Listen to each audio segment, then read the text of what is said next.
Dopo il calcio, il ciclismo è lo sport più praticato in Italia, soprattutto dagli uomini over 40, e sebbene sia indubbiamente salutare, mi capita spesso di sentire che la pratica di questo sport può provocare disturbi e danni a livello prostatico e nell'area genitale. Ma c'è veramente una relazione tra ciclismo e disturbi alla prostata? In questo video andremo a scoprirlo.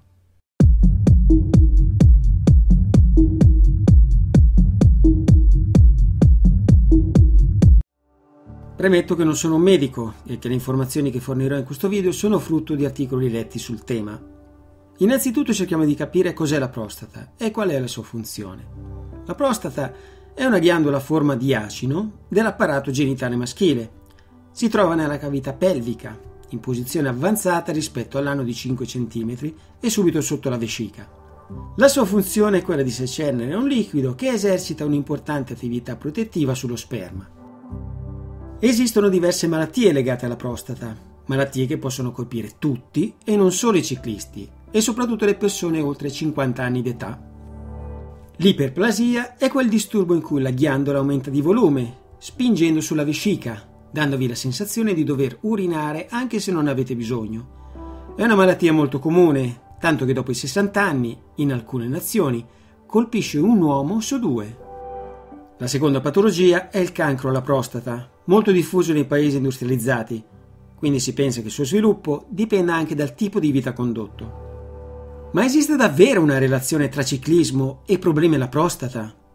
Tra tutte le patologie e disturbi, il cancro alla prostata è quello che spaventa di più ed alcuni mettono in relazione la malattia con la lunga permanenza in sella. Un'università londinese ha condotto uno studio in cui si sono presi in esame 2 gruppi di uomini. Il primo gruppo era composto da 5.000 assidui ciclisti. Il secondo gruppo, invece, era composto da persone non sportive. Dopo una lunga osservazione durata mesi, non si è riscontrato nulla che facesse presagire ad un aumento di patologie prostatiche causate dalla bicicletta. Il fatto è che chi pratica ciclismo sembra sia più propenso ad effettuare controlli medici frequentemente. Per questo motivo è più facile trovare nei ciclisti disturbi prostatici rispetto agli altri, proprio perché chi non pratica ciclismo si sottopone a controlli medici meno frequentemente. Da qui l'errata convinzione che il ciclismo e prostata vadano a braccetto. Il link dello studio inglese ve lo metto in descrizione. Oltre alla iperplasia ed al cancro, patologie che come detto possono colpire tutti, ci sono altri disturbi che sono direttamente legati al ciclismo. Sono i disturbi cutanei, legati allo sfregamento, e quelli compressivi, che interessano vasi sanguigni e nervi diretti ai genitali. Per i disturbi cutanei vi ricordo che il pantaloncino con fondello va indossato senza biancheria intima, proprio per evitare irritazioni. Il fondello viene costruito in modo da essere a contatto con la pelle nuda, per adeguarsi perfettamente all'anatomia corporea. Il fondello ha una funzione non solo ammortizzante ma anche assorbente. La zona del perineo quindi non resta umida, non viene scaldata grazie a materiali traspiranti ed evita che si formino piaghe o irritazioni. Indossando mutande o boxer in cotone idrofilo, questi si impregnerebbero di sudore e l'effetto del fondello sarebbe vanificato. Fate attenzione però, perché i modelli del fondello variano tra uomo e donna. Per i disturbi compressivi è di fondamentale importanza stare seduti sulla sella in modo corretto ed utilizzare fondelli dei pantaloncini adeguati, in modo da comprimere meno la zona perineale. Una corretta posizione in sella prevede che solo le 2 ossa schiatiche siano appoggiate sulla sella. Le ossa schiatiche sono le 2 protuberanze ossee del bacino. La zona perineale dovrebbe solo sfiorare la sella. Per misurare le ossa schiatiche c'è un modo fai da te molto semplice, che avevo già spiegato nel video Quale sella?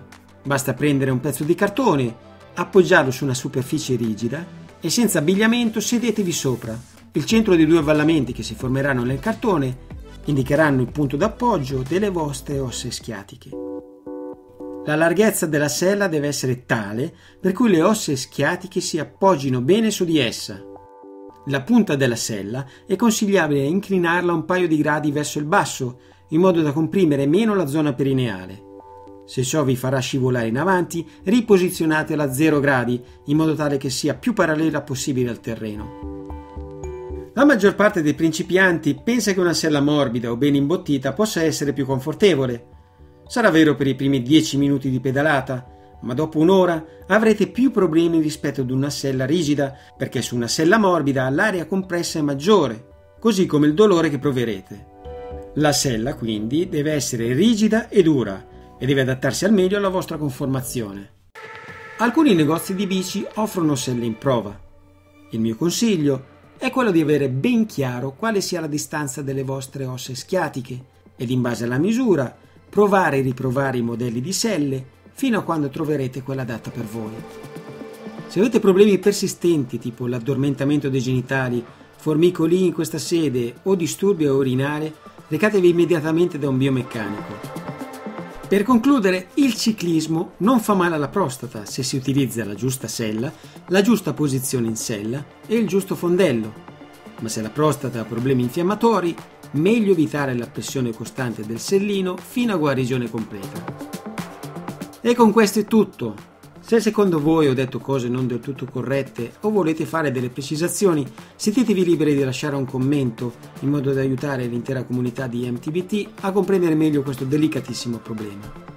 Se il video più che piaciuto pensate vi sia servito, mi farebbe piacere se mi lasciaste un like e se non l'avete ancora fatto, di iscrivervi al mio canale. Ciao e alla prossima!